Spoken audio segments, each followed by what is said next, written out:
Imagine having so much money that you could buy Amazon, Tesla, and Apple, and still have billions left over.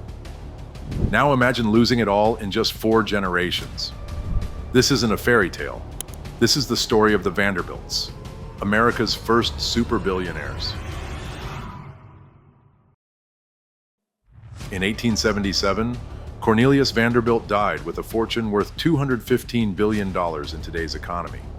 Yet by 2023, his great-great-grandson, Anderson Cooper, would reveal on national television, there's no inheritance, there's no trust fund.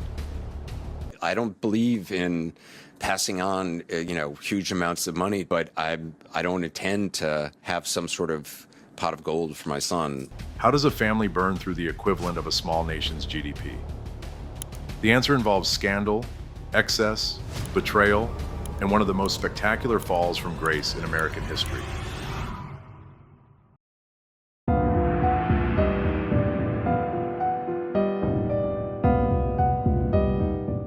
In 1877, Cornelius Vanderbilt, Anderson's great-great-grandfather, died with a fortune of $105 million. That's equivalent to $215 billion today, more than Elon Musk and Jeff Bezos combined. To put that in perspective, you could buy every NFL team, throw in NASA's annual budget, and still have enough left over to buy a small country. So Commodore Vanderbilt was a really extraordinary person. Our story begins not with luxury, but with a humble ferry service. In 1810, a rough-and-tumble 16-year-old Cornelius Vanderbilt borrowed $100 from his mother to start a Staten Island ferry service. People called him Commodore, though at first it was more of a joke than a title. Think of it as the 19th century equivalent of calling your friend with a paddle boat Admiral. Young Cornelius had a simple business strategy: work harder than everyone else and be more stubborn than a mule with a grudge. He would wake up at dawn, personally pilot his ferry, and work until midnight. His competitors probably wished he'd discover the concept of work-life balance, but they weren't so lucky.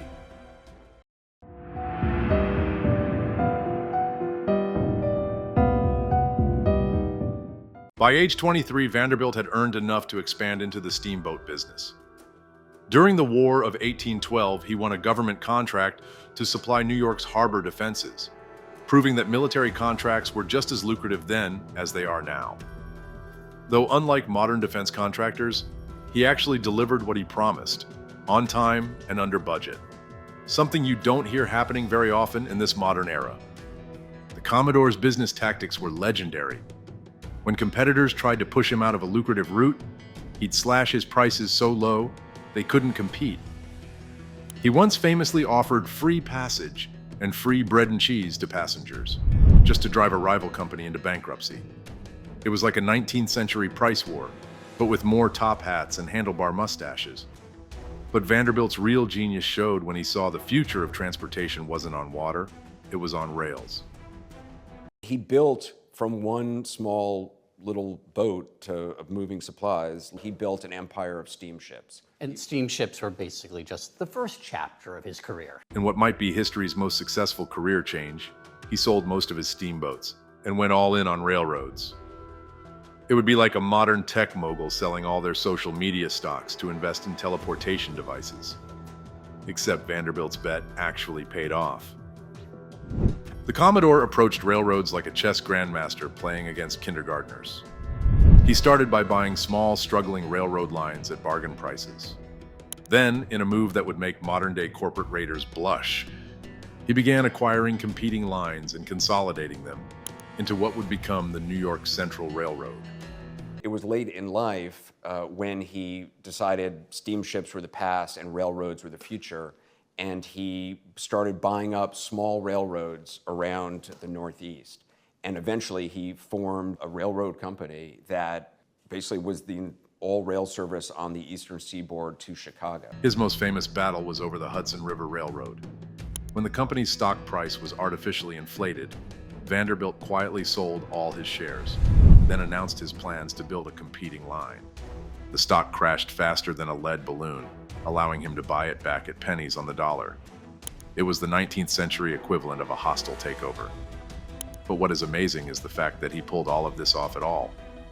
See, I actually started out thinking maybe he was a psychopath, But he himself said he did have a mania for money, and other people have described it as a pathology. Vanderbilt had a secret. The Commodore was actually illiterate until age 34, when his wife taught him to read and write. Despite building one of history's greatest fortunes, he never became particularly well educated, and was known to make spelling and grammar mistakes in his business correspondence throughout his life. By 1870, Vanderbilt controlled most of the rail lines between New York and Chicago. He standardized the rail gauge, introduced the first modern ticket system, and created the concept of corporate philanthropy, though some might argue it was just good PR. He donated $1 million to what would become Vanderbilt University, though he reportedly grumbled, "Fool to give away money," while signing the check. And although his peers were known to travel abroad quite a bit, Vanderbilt himself never did, despite owning numerous ships that crossed the Atlantic weekly. When asked why he hadn't traveled abroad like other wealthy Americans, Commodore Vanderbilt replied, "If you want to see Paris, go look at it in a picture book." When Cornelius died, his son William Henry took the reins. And if his father was good at making money, William Henry was an absolute virtuoso. He doubled the family fortune to $200 million in just 8 years through a combination of railroad expansion and what we'd now call aggressive business practices. By 1885, the Commodore's son William Henry managed to more than double the family coffers to about $230 million, close to $6.5 billion in today's dollars. And it wasn't without controversy. William Henry Vanderbilt made what became one of the most infamous quotes in business history when responding to a journalist's question about public interest in his railroad's operations. "The public be damned. I'm working for my stockholders." This 1882 quote damaged the family's reputation and is considered one of the first major PR disasters in American business. Cornelius Vanderbilt II and his brother William K. Vanderbilt, their wives decide they're going to get the Vanderbilts to take over New York society. And then the spending begins. This is where the spending really begins. The Vanderbilts embarked on a building spree that would make modern-day billionaires look like minimalists. They built 10, magnificent mansions on Fifth Avenue. The family literally owned more houses on Fifth Avenue than some people own pairs of shoes. The Breakers, their summer cottage in Newport, Rhode Island, took 2 years and 2,000 workers to build. The dining room ceiling was painted to look like open sky, because apparently regular ceilings were for commoners. The house had 70 rooms, which means you could sleep in a different bedroom every night for over 2 months without repeating, though the family typically only spent 6 weeks there each summer and was considered their summer cottage. I view the money as a kind of a pathology that infected subsequent generations, because I think that they all grew up with this idea that there would always be money there, and there was no need for them to actually work. The Breakers consumed coal at a rate of 2.5 tons per day, just to heat its 70 rooms and power its amenities. The staff needed to maintain it numbered over 40 people in peak season. The peak of Vanderbilt excess came with Cornelius II's costume ball in 1883. One guest spent the equivalent of a modern luxury car on a cat costume covered in diamonds. Mrs. Vanderbilt herself dressed as Electric Light, complete with a battery-powered torch in her hand, stealing the show as America's first human glow stick.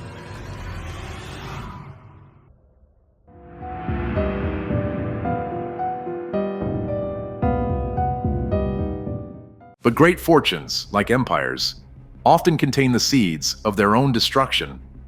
The third generation of Vanderbilts treated the family fortune like an all-you-can-spend buffet with an expiration date. Cornelius Vanderbilt III blew millions on yachts and cars. William K. Vanderbilt preferred racing horses and collecting rare books, though it's debatable how many of them he actually read. But the real champion of spending was Reginald Vanderbilt, Gloria's father. Reggie had a special talent for losing money in creative ways. He once lost $70,000 in a single night of gambling, about $1.1 million today. He was such a regular at the gaming tables that one casino reportedly had a special chair with his name on it. It was probably the most expensive piece of furniture he ever sat in, considering what he lost while sitting there. During the Great Depression, many of the Vanderbilts' Newport cottages were offered for sale at just $1 each, and still found no buyers because the maintenance costs were so enormous. The property's taxes alone would bankrupt most millionaires of the era. The 1934 custody battle over young Gloria Vanderbilt became America's first reality show, just without the cameras. The trial had everything: a glamorous mother, a protective aunt, accusations of improper behavior, and a 10-year-old heiress caught in the middle. Newspapers called her the poor little rich girl, though with a $2.5 million trust fund, about $50 million today, poor was definitely relative.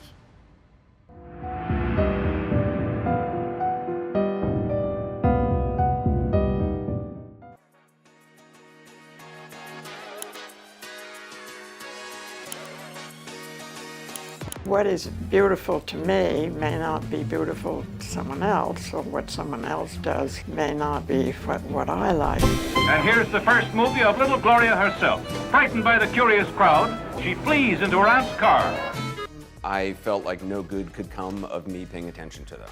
The Vanderbilts, when I was a kid, seemed kind of like layabouts. I knew they had all these houses and they were museums now, but it had no reality in my life. She was born into one of America's wealthiest families. Gloria Vanderbilt is going on 13 now and quite a sports enthusiast. Just when the Vanderbilt story seemed destined for a sad ending, Gloria Vanderbilt rewrote the script. Instead of living off her trust fund, she did something revolutionary for a Vanderbilt. She got a job. Well, several jobs actually: actress, artist, and finally, fashion designer. Before she became the queen of designer jeans, Gloria tried her hand at acting and modeling. She dated Frank Sinatra, Marlon Brando, and Gene Kelly, essentially working her way through Hollywood's leading men like she was collecting trading cards. In the 1970s, she made a decision that would have made the Commodore either proud or apoplectic. She put the Vanderbilt name on the back pockets of America.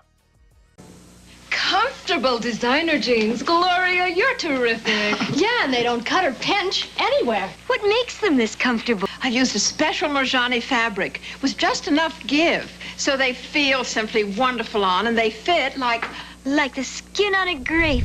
Her designer jeans empire grew to $100 million, proving that sometimes the best revenge against family drama is living well and making millions by getting people to wear your name on their rear end.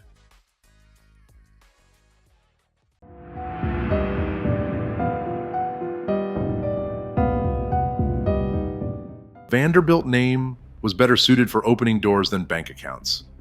Instead of waiting for an inheritance that wouldn't come, he forged his own path, starting as a fact checker for Channel 1 News. In a move that would have baffled his railroad baron ancestors, Cooper chose to report from war zones and disaster areas, often sleeping on the ground and eating MREs. It was about as far from the breakers as you could get, but it built something his great-great-grandfather would have recognized: a reputation for excellence and hard work. There just are not enough fire crews able to deal with all the blazes that are going on. This house is completely gone. The next house next door looks like the roof has just caught fire over there. His relationship with his mother became one of mutual respect between two self-made individuals. When Gloria passed away in 2019, she left him $1.5 million. Basically a rounding error in old Vanderbilt money terms. You still think of, I mean, we obviously talk about this all the time. You still think about, do you still think about that day that Carter died? All the time. All the time. All the time. But perhaps the most meaningful inheritance of all: the freedom to be his own person. Today, the Vanderbilt legacy lives on, not in vast family fortunes, but in the institutions that bear their name. Vanderbilt University, Grand Central Terminal, and various museums and charitable foundations. Cornelius Vanderbilt II's Fifth Avenue mansion was the largest private residence ever built in New York City.